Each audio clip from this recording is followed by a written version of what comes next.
Pada hakikatnya Nabi sallallahu alaihi wasallam ummi, tidak bisa membaca dan tidak bisa menulis. Setiap perkara yang di dalamnya ada kepentingan yang di dalam tidak dimulai dengan mengucapkan nama Allah Subhanahu wa taala, maka apa yang di dalam perkara tersebut menjadi suatu hal yang terputus. Tidak ada kebaikan di dalamnya. Walaupun lisannya ketika menulis hadis dan melewati lafaz Nabi sallallahu alaihi wasallam, lisannya selalu mengucapkan sallallahu alaihi wasallam.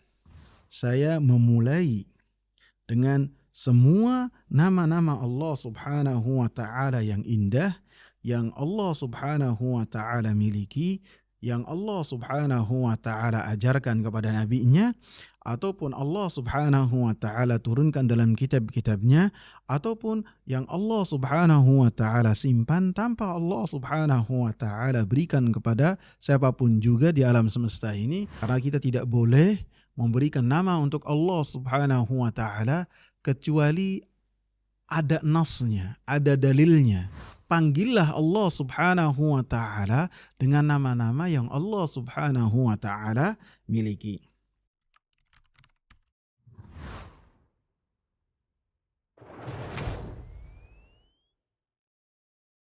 Bismillah wassalatu wassalamu ala Rasulillah wa ala alihi wa sahbihi wa man ittaba'a bihudahu ila yaumil qiyamah wa ba'd.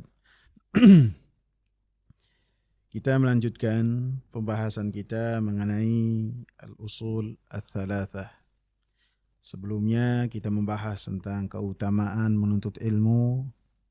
Lanjutkan dengan apa kandungan dari al-usul ats-tsalatsah. Adapun pada kesempatan kali ini kita akan membahas matan apa yang tercantum dalam kitab al-usul ats-tsalatsah, 3 landasan utama. Penulis mengatakan, Bismillahirrahmanirrahim. I'lam rahimakallah annahu yajibu alaina. Penulis mengatakan Bismillahirrahmanirrahim. Ketahuilah, semoga Allah Subhanahu wa taala memberikan rahmat kepadamu, bahwasanya wajib untuk kita belajar dan mengetahui beberapa perkara.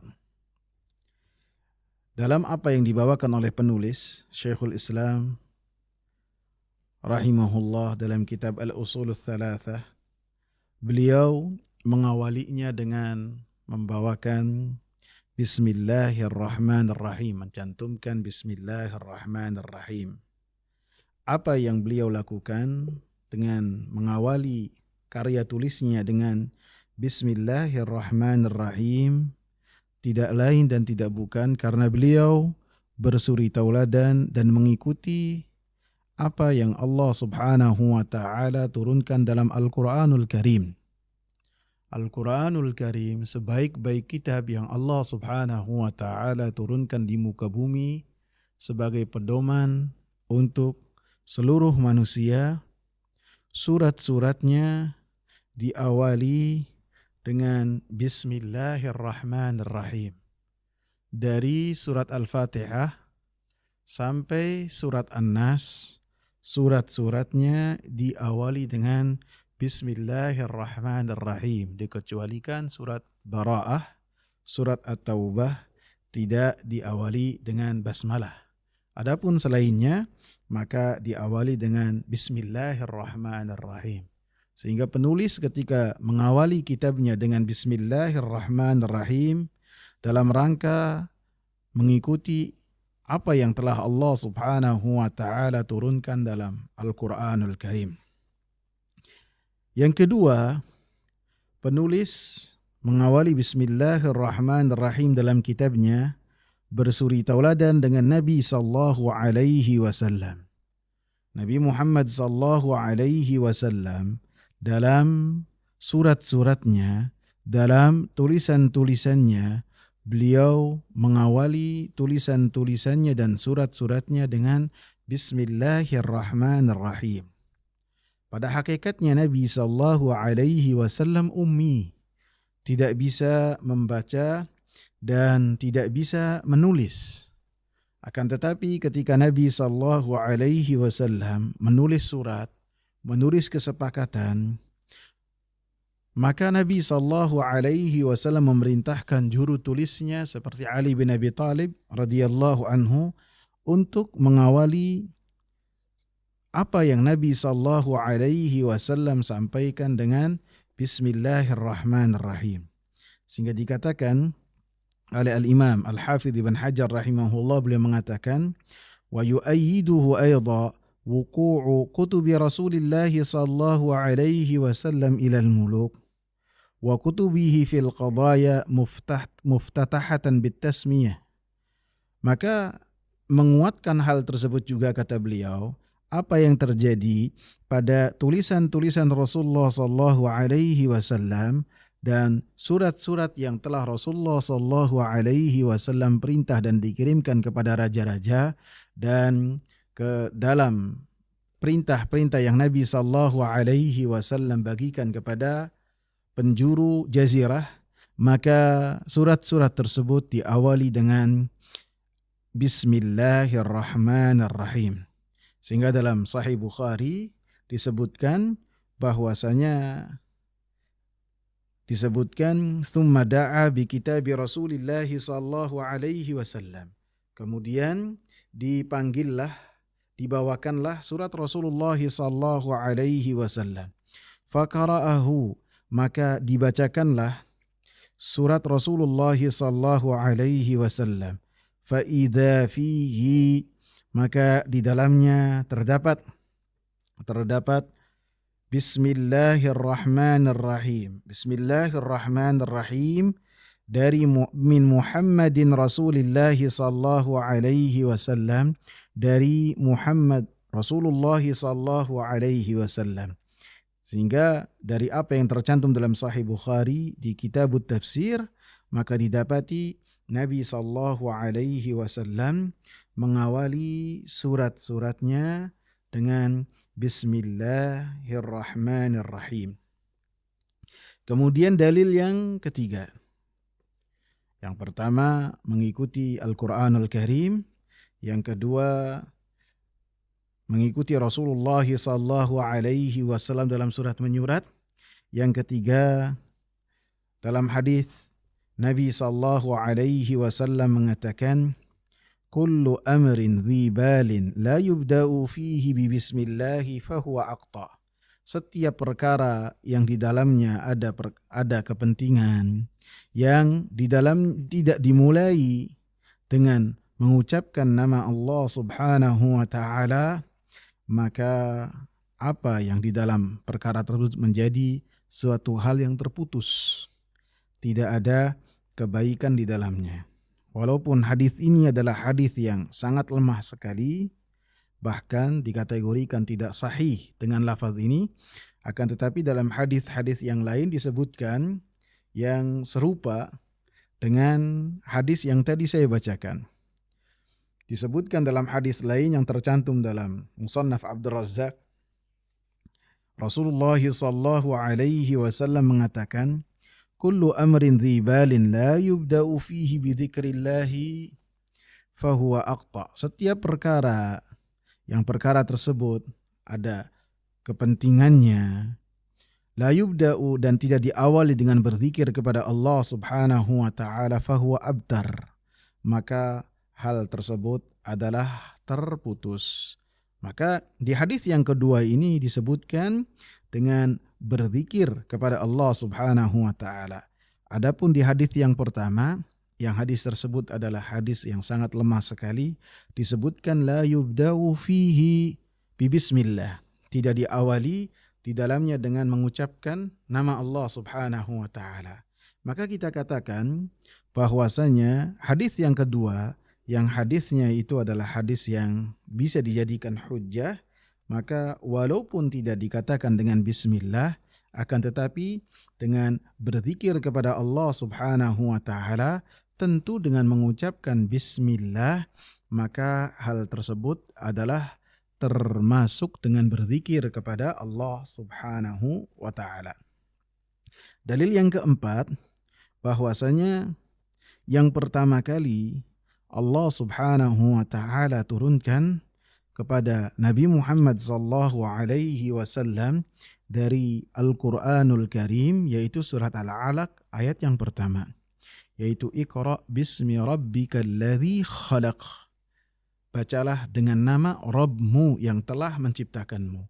Sehingga di dalam ayat ini pun ada anjuran bahwasanya dengan kita memulai kitab, memulai suatu yang baik dengan mengucapkan Bismillahirrahmanirrahim.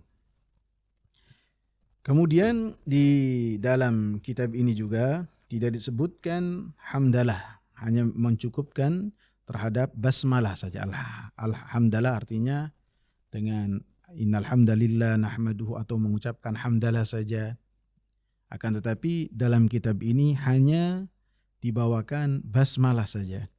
Maka kita katakan hal yang demikian adalah yang biasa dilakukan oleh para ulama ketika mereka menulis karya-karya tulis mereka. Mereka hanya mengawali kitab-kitabnya dengan basmalah tanpa mengucapkan hamdalah dan ataupun alhamdulillah. Maka bisa dikatakan hampir semua karya-karya ulama dikatakan oleh Imam Ibn Hajar Asqalani seperti Imam Bukhari dan syekh-syekhnya Imam Bukhari seperti Al-Imam Malik dalam kitab Muwatta, Al-Imam Abdul Razak dalam kitab Musannaf, Al-Imam Ahmad dalam kitab Musnad, Al-Imam Abu Dawud dalam kitab Sunan, maka mereka tidaklah mengawali dalam karya tulis mereka dengan muqaddimah, dengan ucapan hamdalah, lebih-lebih muqaddimah yang panjang. Tidak, akan tapi hanya menyukupkan saja dengan Bismillahirrahmanirrahim. Kemudian mereka masuk ke dalam apa yang mereka inginkan dari kitab yang mereka tulis. Ataupun bisa jadi para ulama itu ketika menulis kitab-kitab mereka setelah menulis Bismillahirrahmanirrahim, bisa jadi mereka mengucapkan secara lafaz Alhamdulillahi Rabbil Alamin, ataupun mengucapkan lafaz yang menunjukkan bahwasanya mereka memuji Allah Subhanahu wa taala, ataupun ada muqaddimahnya, akan tapi hanya sampai di lafaz saja tanpa mereka tuliskan dalam karya tulis mereka. Sebagaimana Al-Imam Ahmad rahimahullah, ketika Al-Imam Ahmad menulis hadis, beliau tidaklah menulis salawat kepada Nabi sallallahu alaihi wasallam, walaupun lisannya ketika menulis hadis dan melewati lafaz Nabi sallallahu alaihi wasallam, lisannya selalu mengucapkan sallallahu alaihi wasallam. Kemudian makna dari Bismillahirrahmanirrahim. Yang pertama, bismillah tentu dengan nama Allah Subhanahu wa taala. Dengan nama Allah, kemudian dengan apa yang seseorang memulai aktivitasnya, dia memulai dengan nama Allah Subhanahu wa taala. Seperti penulis ketika menulis kitab ini tentu dengan nama Allah Subhanahu wa taala dia memulai kitabnya. Ketika seorang makan dan mengucapkan bismillah, tentu dengan nama Allah Subhanahu wa taala dia memulai makan. Begitu juga ketika minum, mengucapkan bismillah, dan artinya dia bismillah memulai minumnya dengan nama Allah Subhanahu wa taala. Arti dari bismillah adalah nama Allah Subhanahu wa taala. Maka apabila seseorang mengucapkan bismillah, artinya maknanya apabila lafaz yang mufrad disandingkan kepada mufrad yang lainnya, mudhaf ilaih, maka artinya menyeluruh dari nama-nama Allah Subhanahu wa taala. Sehingga makna dari bismillah, saya memulai dengan semua nama-nama Allah Subhanahu wa taala yang indah, yang Allah Subhanahu wa taala miliki, yang Allah Subhanahu wa taala ajarkan kepada nabinya, ataupun Allah Subhanahu wa taala turunkan dalam kitab-kitabnya, ataupun yang Allah Subhanahu wa taala simpan tanpa Allah Subhanahu wa taala berikan kepada siapapun juga di alam semesta ini, maka saya memulai dengan nama Allah Subhanahu wa taala yang Allah Subhanahu wa taala miliki, yang tidak tahu berapa jumlah dari nama-nama Allah Subhanahu wa taala tersebut. Jadi ketika seorang memulai bismillah, bukan artinya hanya satu nama Allah saja, tidak. Akan tapi nama-nama Allah Subhanahu wa taala yang banyak, yang semuanya husna. Kemudian makna dari lafaz Allah, tentu ini adalah lafzul jalalah, lafaz yang menunjukkan keagungan. Sehingga tentu ini adalah nama dari nama-nama Allah Subhanahu wa taala yang indah. Tentu nama-nama Allah Subhanahu wa taala yang indah ini kita dapati hanyalah dari Al-Qur'an, dari hadis-hadis Nabi sallallahu alaihi wasallam. Karena kita tidak boleh memberikan nama untuk Allah Subhanahu wa taala kecuali ada nasnya, ada dalilnya yang tercantum dalam Al-Qur'an dan tercantum juga dalam hadis-hadis Nabi sallallahu alaihi wasallam. Allah katakan walillahil asmaul husna fad'uuhu biha. Dan Allah Subhanahu wa taala memiliki nama-nama yang indah. Fad'uuhu biha, termasuk makna dari fad'uuhu biha, berilah nama-nama untuk Allah Subhanahu wa taala dengan nama-nama yang Allah miliki. Panggillah Allah Subhanahu wa taala dengan nama-nama yang Allah Subhanahu wa taala miliki. Kemudian lafaz Allah ini disebutkan oleh sebagian besar para ulama sebagai nama Allah Subhanahu wa taala yang paling besar, Ismullahil A'zam, yang apabila Allah Subhanahu wa taala diseru dengannya, maka Allah Subhanahu wa taala akan memenuhi dan memberikan ijabah terhadap apa yang dipanjatkan oleh seseorang ketika berdoa kepada Allah Subhanahu wa taala. Kemudian nama Allah Subhanahu wa taala juga adalah nama yang tidaklah diberikan kecuali untuk Allah Subhanahu wa taala. Adapun selain Allah Subhanahu wa taala, maka tidak boleh menggunakan lafaz Allah. Karena kosakata Allah itu diambil dari kata al-ilah. Kemudian diberikan di dalamnya alif dan lam yang maknanya akan kita sebutkan, sehingga dibacanya dengan Allah, dengan ada tafkhim, berat ketika membacanya. Dan nama ini dalam bahasa Arab setelah alif lam tidak ada yang membacanya dengan diberatkan, dengan tafkhim setelah alif lam, kecuali dalam bahasa Arab hanya lafzul jalalah, hanya kosakata lafaz Allah saja. Selainnya tidak ada dalam bahasa Arab dalam rangka mengagungkan dan membesarkan Allah Subhanahu wa taala yang maha besar lagi maha agung.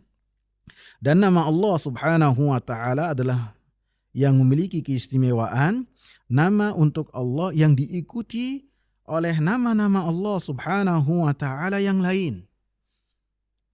Artinya ketika kita mengatakan Ar-Rahman, Ar-Rahim, Al-Khaliq, Ar-Razzaq, At-Tawwab, maka kita katakan ini adalah dari nama-nama Allah Subhanahu wa taala. Tidak bisa kita mengatakan Allah itu dari nama-nama Ar-Rahman, tidak. Akan tapi lafaz Allah adalah tabi'ah yang diikuti, tatba'uhu jami'ul asma, yang diikuti oleh nama-nama Allah Subhanahu wa taala yang lain. Seperti dalam surat Al-Hasyr ayat 22 dan 23, Allah Subhanahu wa taala katakan, "Huwallahu alladzi la ilaha illahu, alimul ghaibi wasyahadati huwar rahmanur rahim." Dialah Allah yang tidak ada ilah yang berhak disembah kecuali Dia. Sifat-sifat Allah tersebut, nama-nama Allah tersebut, alimul ghaib. Dialah yang mengetahui sesuatu yang gaib. Wasyahadah, dan mengetahui sesuatu yang disaksikan. Huwar rahmanur rahim. Dialah Allah Subhanahu wa taala Ar-Rahman dan Ar-Rahim. Huwallahu alladzi la ilaha illahu, Al-Malikul Quddusus Salamul Mu'minul Muhaiminul Azizul Jabbarul Mutakabbir.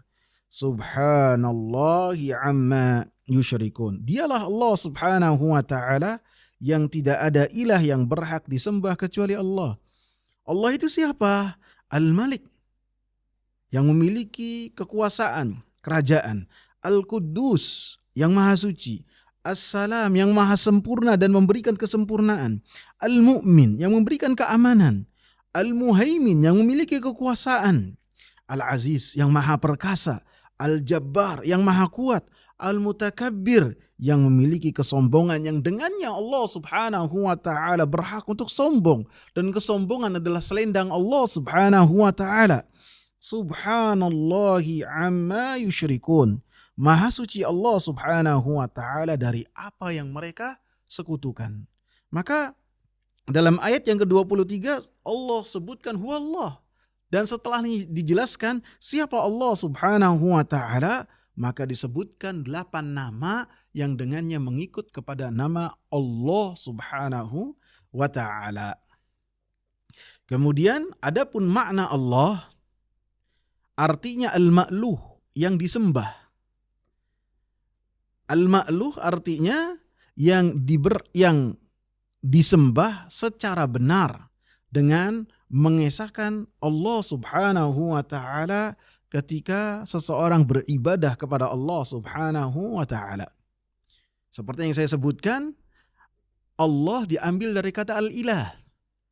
Al-ilah artinya ma'lu, disembah, kemudian ditambahkan dengan alif dan lam sehingga ketika dibacanya dengan lebih berat, menunjukkan dalam rangka pengagungan, dan ini satu-satunya dalam bahasa Arab. Adapun makna al-ma'luh, makna ilah, disebutkan oleh Allah Subhanahu wa taala dalam surat Thaha ayat 14. Innani anallahu la ilaha illa ana fa'budni wa aqimis salata li dzikri. Sesungguhnya kata Allah, saya ini Allah yang tidak ada ilah yang berhak disembah kecuali saya. Fa'budni, maka beribadahlah kepadaku. Wa aqimis salata li dzikri, dan tegakkanlah salat dalam rangka mengingatku. Jadi ini adalah makna Allah, dan ketika seorang mengucapkan bismillah artinya menyertakan semua nama-nama Allah Subhanahu wa taala yang indah, baik yang kita ketahui ataupun yang tidak kita ketahui nama-nama Allah Subhanahu wa taala tersebut. Kemudian Ar-Rahman, yaitu Ar-Rahman yang memiliki kasih sayang, memiliki rahmat. Dan ini adalah termasuk dari nama-nama Allah Subhanahu wa taala yang hanya khusus digunakan untuk Allah Subhanahu wa taala. Selain Allah Subhanahu wa taala, dalam Islam tidak boleh menggunakan nama Rahman. Baik itu Rahman ataupun Ar-Rahman tidak boleh, karena nama ini khusus untuk Allah Subhanahu wa taala. Makna Rahman artinya Allah Subhanahu wa taala memiliki sifat rahmat yang sangat luas lagi besar, yang nama tersebut meliputi segala sesuatu, yang mencakup semua yang hidup. Maka rahmat Allah Subhanahu wa taala mencakup segala sesuatu dan meliputi semua yang hidup. Adapun Ar-Rahim, yaitu nama untuk Allah Subhanahu wa taala dan bisa juga untuk selain Allah Subhanahu wa taala. Kalau Ar-Rahman khusus untuk Allah, kalau Ar-Rahim bisa juga digunakan untuk selain Allah Subhanahu wa taala. Sebagaimana Allah Subhanahu wa taala mensifati nabinya dalam surat At-Taubah ayat 128, Raufur Rahim. Nabi Muhammad sallallahu alaihi wasallam kepada orang-orang yang beriman sangatlah lembut, dan beliau pun memiliki kasih sayang yang besar. Sehingga Ar-Rahim memiliki makna rahmat yang senantiasa berkelanjutan. Adapun Rahman memiliki makna rahmat yang sangat luas. Sehingga Allah Subhanahu wa taala tentunya kita tetapkan Ar-Rahim dan Rahman. Ar-Rahman, Ar-Rahim. Allah Subhanahu wa taala memberikan rahmatnya kepada siapa-siapa yang Allah Subhanahu wa taala kehendaki. Maka para ulama mengatakan, sebagian ulama mengatakan bahwasanya Ar-Rahman, yaitu Allah Subhanahu wa taala memiliki rahmat yang sangat luas, yang rahmatnya itu meliputi semua makhluk hidup, baik itu orang-orang mukmin dan orang-orang kafir, orang-orang zindik, maka mereka mendapatkan rahmat dari Allah Subhanahu wa taala. Walaupun mereka kufur, Allah Subhanahu wa taala memberikan kepada mereka rahmat karena Allah memiliki sifat Ar-Rahman. Adapun Ar-Rahim, maka sifat yang Allah Subhanahu wa taala khusus miliki untuk orang-orang yang beriman, yang Allah Subhanahu wa taala berikan kepada hamba-hambanya yang beriman, maka akan nampak sifat Ar-Rahim nanti pada hari kiamat. Wallahu taala a'lam. Insyaallah akan kita lanjutkan pada sesi berikutnya yang berkaitan dengan i'lam rahimakallah annahu yajibu alaina. Semoga bermanfaat.